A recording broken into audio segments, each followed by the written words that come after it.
Okay, for number 6, there's actually 2 ways to go about doing this one.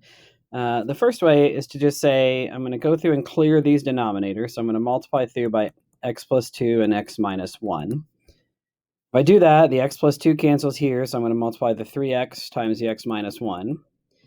And then minus the x minus 1 canceling, so I'm going to multiply the x plus 1 times the x plus 2. Set that equal to 0. The other way you could have done this is recognize that because it equals 0, you could have added the x plus 1, x minus 1 to both sides and got this, and then done cross multiplication, which would have given you essentially the same thing. So we need to go through and simplify this. So this is going to be 3x squared minus 3x when you do this distributive property. And then this one, I'm going to go ahead and multiply it out. You get x squared plus 3x plus 2. And so it's going to be minus x squared plus 3x plus 2 equals 0 there. Again, the key here is going to be your negative sign, this minus, and making sure that you're subtracting all 3 of these terms for when you multiply those 2 binomials together. So when I subtract the x squared, I get 2x squared, and then I get minus 6x, and then minus 2 equals 0. Divide through by 2.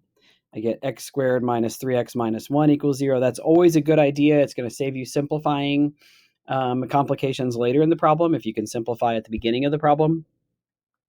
So your solutions are going to be, we're going to use quadratic formula to solve this. You could have also used completing the square.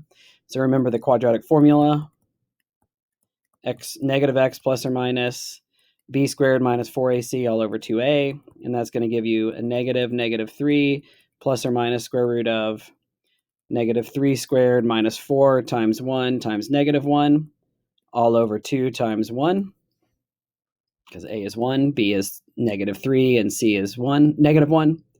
So that gives me 3 plus or minus the square root of 9 plus 4, because you get minus 4, positive 1, minus 1. So negative 4 times positive 1 is negative 4 times negative 1 is positive 4. So 9 plus 4 turns out to be 13 all over 2. And you are done, because square root of 13 can't be simplified anymore. It's an irrational number, so you don't need to go through and do anything else with the solution.